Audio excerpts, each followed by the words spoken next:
Cecil County in the world, and welcome to 30 at 6. I'm Rob Churnside, and I have the extreme privilege tonight of having with us on camera our director of Cecil TV, Doug Donnelly, fount of all wisdom and the man who knows everything. Doug, I would have announced the date, but I'm confused. What is today?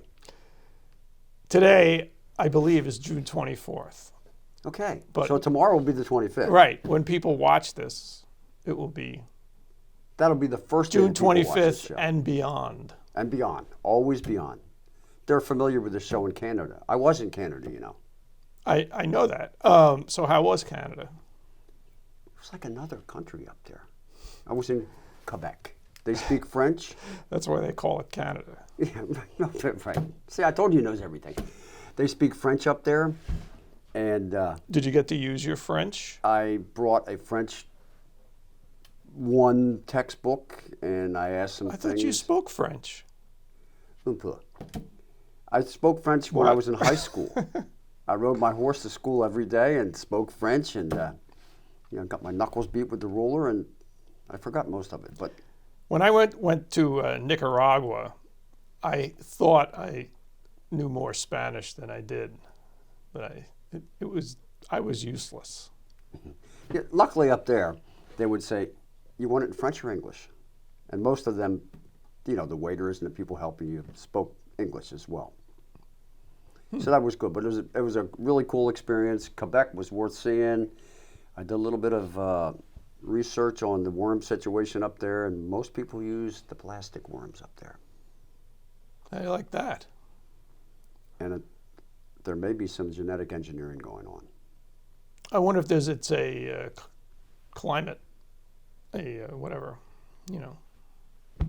They may not have as many earthworms, but it's a whole other story. But I know that climate change is causing some kind of worm to start eating their forests up there.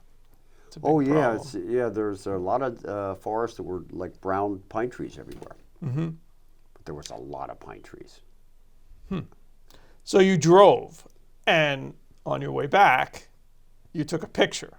I did. And I saw that you sent it, you attached it to an email. I saw it. I knew immediately where that was because I've driven to Cooperstown many times, and that is the Susquehanna River. Yes.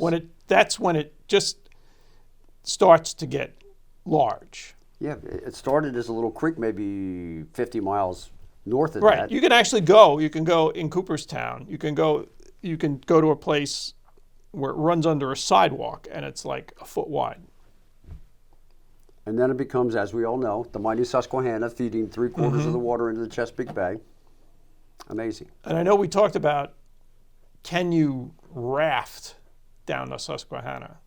And people have done it. I think it's something to do. Is it something that you think Cecil TV should do and film? No, it's just Like Tom something- Sawyer and Huck Finn? Yeah. It would be an interesting, perhaps, the people who want to, everybody wants to save the bay, and a big cause of the pollution in the bay comes from the Susquehanna basin that goes through PA and New York. Of course, if you pull up in town and start telling them to stop polluting the Chesapeake Bay, they may run you out of town. So I don't know. Yeah. Puncture your raft or whatever. So what did I miss when I was gone? I was away for a week. There were a couple of interesting events this weekend. There was neither of which Cecil TV was able to make it to, but actually the WIG covered them, and Jane Bellmeyer did a couple of nice stories on 2 things. One was the Havre de Grace Pride Festival, which was the first one of that. And then there was a vintage baseball competition, multi-team thing at Dove Valley that I was hoping to get to, but didn't. So Vintage baseball is in the paper up there in upstate New York too. Mm-hmm. Big. It's big everywhere. Yep. So you have an open mic coming up? As you know, people out there in TV land, Cecil TV, we have an open mic tomorrow, which is the 25th, which is when the show will air at Wesley's, second and fourth Tuesday of every month. The longest running open mic in Cecil County. And folks, if you want to see the cleanest, coolest drums in the world, check out Doug's drum set there. It's awesome. And you can play them, maybe. Right? Oh, maybe, yes. If you pass muster. Like to play Wipeout. That's going Not to on the desk, though. cause the meters to go into the red. Not on the desk, just like in school. So, yeah, I'll be doing an open mic at Wellwood Beach Jam Acoustic tomorrow or Wednesday. Mm-hmm. And then with the That's tomorrow, Wednesday. Wednesday, and then How with often does that occur? every second and fourth Wednesday. Oh, the old second and after fourth Wednesday. thing. Yeah. Well, you know, like Bernard Bugsy Purdy said, you're gonna make your money on the 2 and the 4. Okay. And then this Sunday at Celebrations on Market in Wilmington with the full band, original Chesapeake Bayou Brothers. Mm-hmm. So I took a week off and reacquainted myself with the 5-stroke roll on the dashboard of the car. My wife just loved that. I'll bet. I can't imagine anyone standing for that for more than once. That's the least of my that's the least of my flaws that she puts up with. Well, the magic's going to happen tonight because we have Del Lord and his friend. And we also have, we have Del Lord and his friend, and Windell Pell, very interesting fellow. And we also have a segment on Maryland Attorney General Brian Frosh's presentation last Wednesday about fraud, which was very interesting. All the time, people are, if they're not actually stolen from, they're at least completely annoyed by these phone calls you constantly get on your cell phone. And he also talks about things like protecting your credit, and talks a little bit about what? There was a third thing he talked about, which I can't remember. Anyway, and we also have a segment that was supposed to be last week, but didn't make it into the show, about the lanternfly, which is the spotted lanternfly, which is a potential threat to farmers and trees and so forth. Good. And that they're actually pretty. I've seen pictures of them. They're deceptively pretty. They look like something you wouldn't want to squash, but the instructions are kill them. Kill them. Great. Yes, no That's mercy. Like squashing bug. No mercy for the spotted lanternfly. And there you have it. There you have it. Shall we get to the news? Let's get to the news. What's the...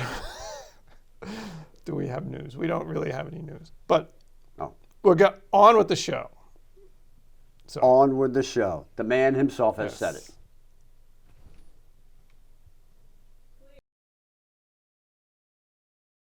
We were just trying to compile some things to kind of show you the seriousness of this invasive pest that is really taking hold in Pennsylvania. It came in Pennsylvania in 2014, and it has now 14 southeastern counties in quarantine. So this is a picture of the adult of the spotted lanternfly, and as you can see, it came into Pennsylvania from Asia back in 2014. It has spread to 4 states, and it has been detected in 4 additional states. And here they are. So as Maureen was saying, the blue sections that are on this map are showing you the counties of those states that are in quarantine. The yellow are the ones where spotted lanternflies have been found. And here is a quick life cycle of the spotted lanternfly that is an illustration from Penn State. At the top, they show the eggs. They have the first hatch. Now, the first hatch, that first instar, I hear, look like black ticks. They're small, they're on the move, but they have white dots. So the black nymph with the white spots is what it looks like for the first, what they call 3 instars. And then it turns to the red down the bottom left. So the black and white is about 1/4 inch. It then becomes the 4th instar, which is the red. It's about 1/2 inch. And you see the different timings of the calendar year when those stages are expected to be seen and out in the environment. And then it turns into the adult, and then the adults start laying eggs again. And so here is a better picture, some actual pictures of the cycle instead of the illustration. You have your eggs, you have your first nymph, 4th nymph, adults, and some people say, oh, look at that beautiful butterfly when they see the adult, down there in E. In grade-wise, it deserves an E, okay? It might be pretty, but it's making a fool out of anybody who thinks because it's so pretty we don't want to kill it. This is probably one of the most destructive invasive insects that's been in our area. It feeds on a lot of plants, over 70 different plants, trees, and things, and we'll get to that. But any of those stages, the idea is destroy it, kill it. But this guy is not a moth, and it's not a butterfly, it's a plant hopper. So it does the damage of a plant hopper on a lot of different agronomic crops, on trees and stuff, so it has that long, straw-like mouthpiece that pierces, and it'll pierce through vines, it'll pierce through bark. It's a serious feeder. Here's another picture of an adult with egg masses, the laying egg masses. This is a picture of a tree out in nature where it's been laying all the egg masses. And this goes to show you how the appearance of an egg mass might change over time. And I say as it's ripening or becoming more mature and ready to hatch. And notice the one on the left looks a little more thick. They put this putty type covering over the top to protect it from the environment, from rains and freezes and things like that. And in each one of those egg casings, there's about 35 to 50 eggs. Can you go back one? So if you see here, so they lay them in these rows.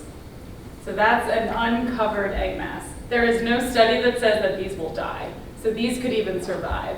But then you'll see in another picture, but she puts this white like film over it to protect the egg masses.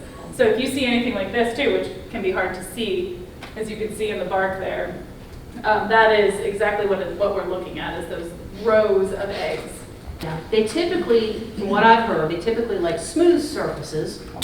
It doesn't have to be truly smooth, but you can kind of see that concrete thing is somewhat smooth, that wooden box is smooth, but then you go to the log and you ask yourself, okay, well, it's kind of bumpy, it has some bark, but it doesn't have a real deeply furrowed bark, and they will lay their eggs on anything. So you have to be really careful as to, it could be on a barbecue outside, it could be on your lawnmower, it could be on your house, it could be on your pool, it could be anywhere if they end up being a breeding population in this area.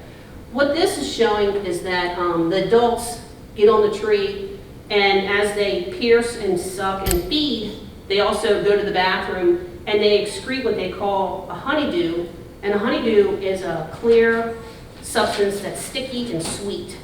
So you can see the wetness, that wetness that's running down the tree. That's from them going to the bathroom. And if you look underneath the tree in the surrounding debris and stuff that's around there, that is a black layer, and it's sooty mold. So when the adults feed, and they're feeding in mass, they're sucking the life out of whatever they're feeding on. They're going to the bathroom creating this honeydew. It attracts other insects and pests, but it's also a petri dish for sooty mold spores that are in the air waiting for the proper medium to grow.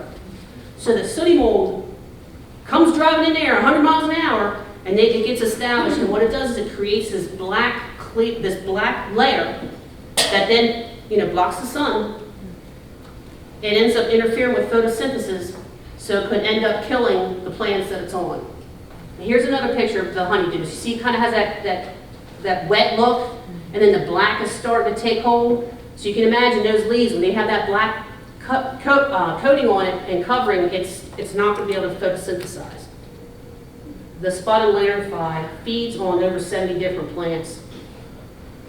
It's on fruits, it's on vegetables, it's on trees. And as Maureen said, it doesn't just feed on the tree of heaven, Ailanthus tree, it feeds on other trees. It's going to feed where it needs to feed. And if it's not an Ailanthus tree, it's going to find something to feed on. And there have been trees that have been decimated and killed from spotted lanternfly. Now, this is a picture of some adults on clusters of grapes. And they may not be feeding on the grape itself so much, but they do.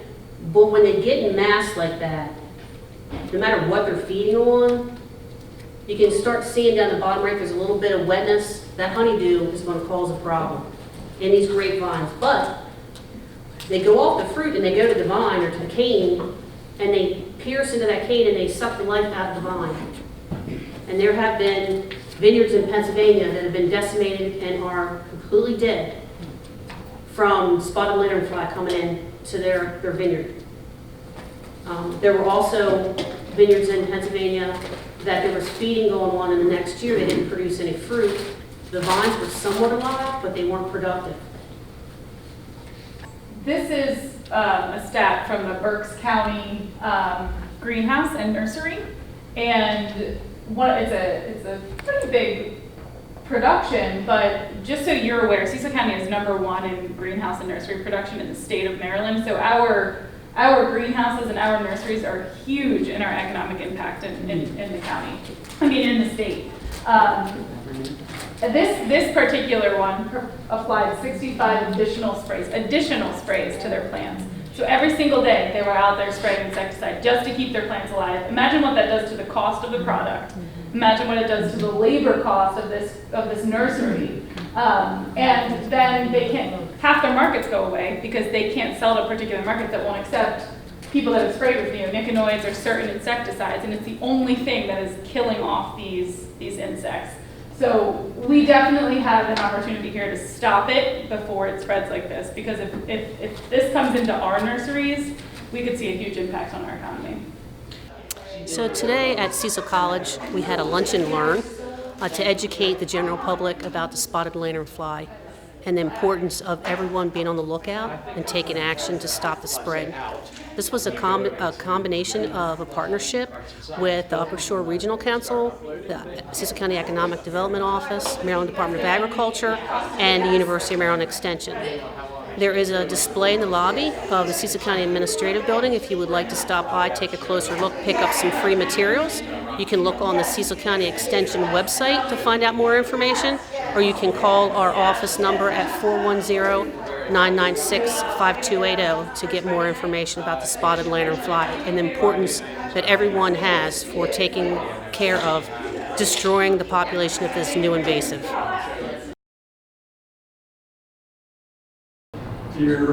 There are people whose full-time job it is to steal your money.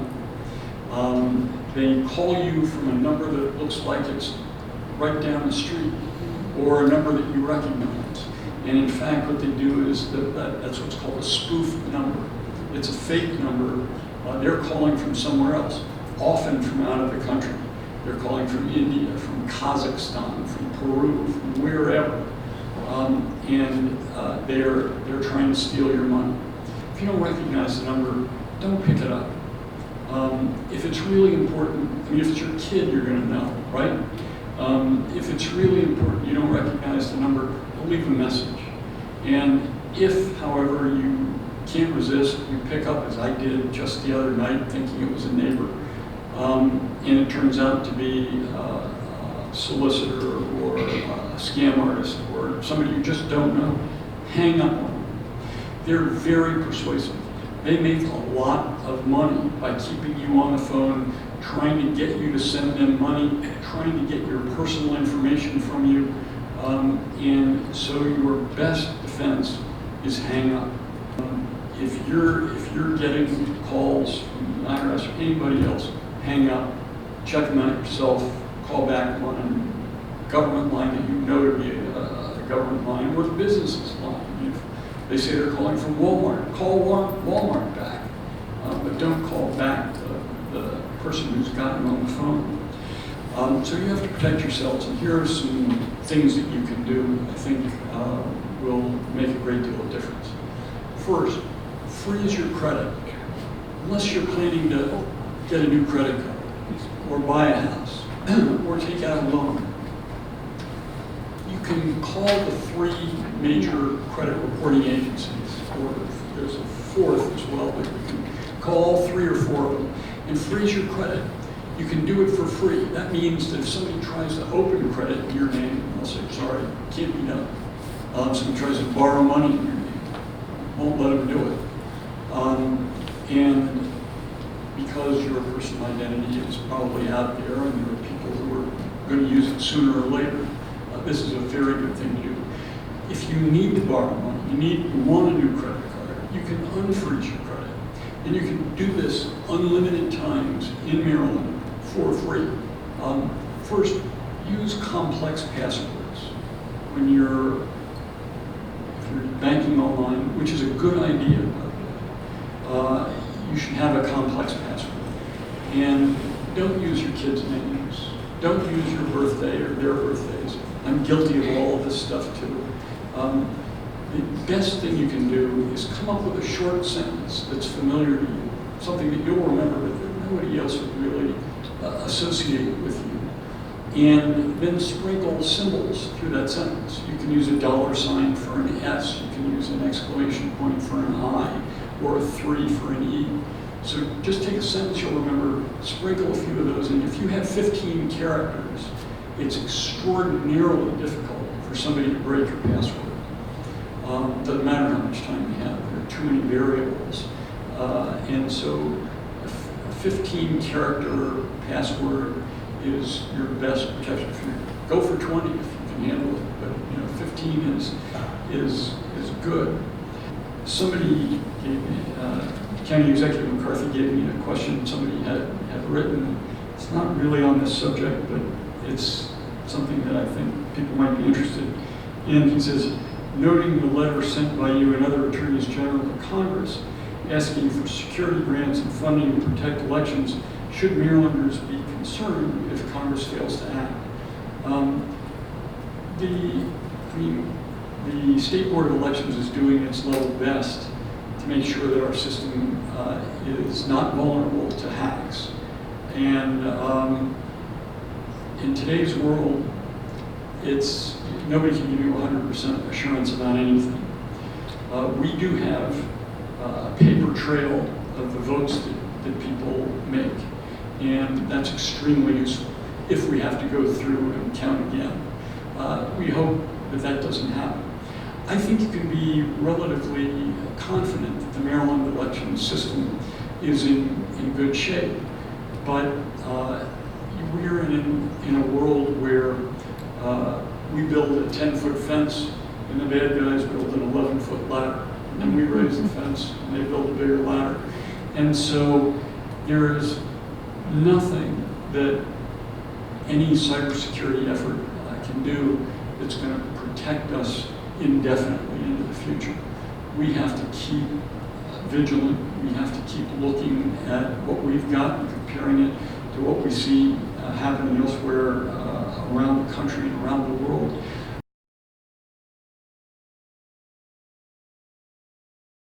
And now, Cecil County and the world, welcome back to 30 at 6.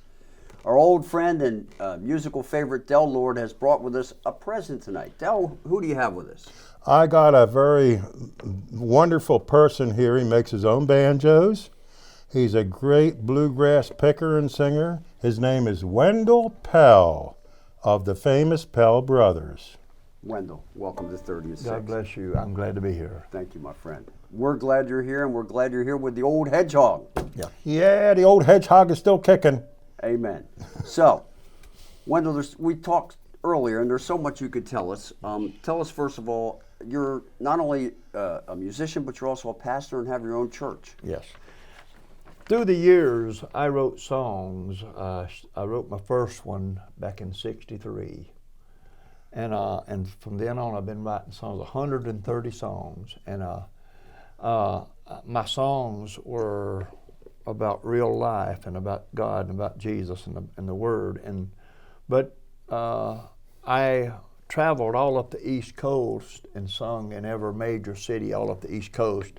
And I felt the Lord calling me because the Word of God become the most important thing in my life.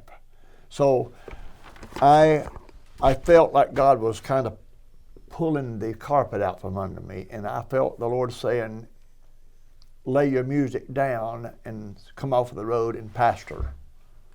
So it took me 4 years to say yes, and I said, Lord, you gave me these songs, I give you all the praise.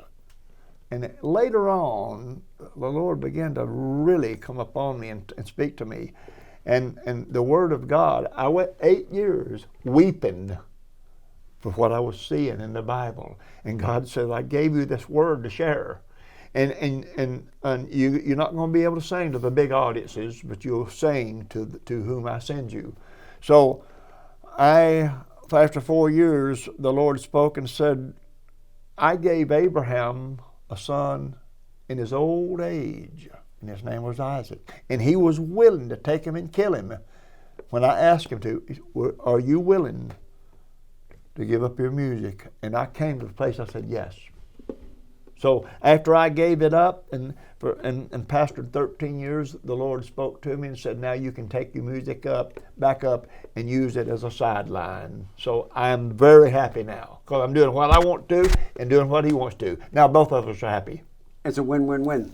Yes. Now, Del, you told me that Wendell makes his own banjos.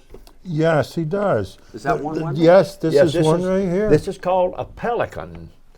And my name's P-E-L-L, and the pelican spells his name. He starts out like mine, but I put pelican because the pelican's got a big mouth, and so do I. So we didn't notice that, okay? But however, I did notice you brought one of these. This is how it starts, right? Yes. You're going to have to come back on the show another time and tell us in detail how these banjos are made. We will do that. We'd love to see that. Enjoy doing that. Now, show us the back of the banjo, Wendell. Okay, well, see, this is the way they look. I got a spotted maple and a black walnut streak, and another maple and another 1/4 inch black walnut plank, and then more maple. And I put them together and glued them and whittled that neck, and out of that, and come up with that banjo. Beautiful. And you built your church. Yes, I built a church, and this lighthouse is 85 foot to the peak of that light, Show the folks. and it comes on every night, and it represents a lot of things. So. And services, all are welcome to come join you in worship? Everybody is welcome to our services. Every Thursday night at 6 we have teaching, and every Sunday morning at 10. If you come early, we'll hug your neck, and you'll feel the love of God there. At Restoration Family Worship Center, Peach Bottom, Pennsylvania, on Arcadia Trace Road, 148 Arcadia Trace Road, Peach Bottom, Pennsylvania, right off of 222. Thank you. Wakefield. That's what I was going to ask, right off 222. Yeah. So, you build your own banjos, you built your own church, you got the call, you're mixing your music and you're preaching back together again. Yes. And you have the old hedgehog here with you today. Yeah. Del, thank you for bringing Wendell here tonight. You guys, Oh, you're can you tell us a little welcome. bit about what you're going to play tonight? Okay, I've made 30-something tunes, and what we're going to do is all original. And We're not going to play right now, though. We're going to get set up differently to okay. play. Yeah. well, we're going to play one that's called Bluegrass Fire, and Jewish wine. one Jewish wine, and I'll probably sing one. Awesome. We can't wait. Thank you, Wendell, and thank you, Del. You're welcome. You're welcome, Rob. Let's give a You're good welcome. listen.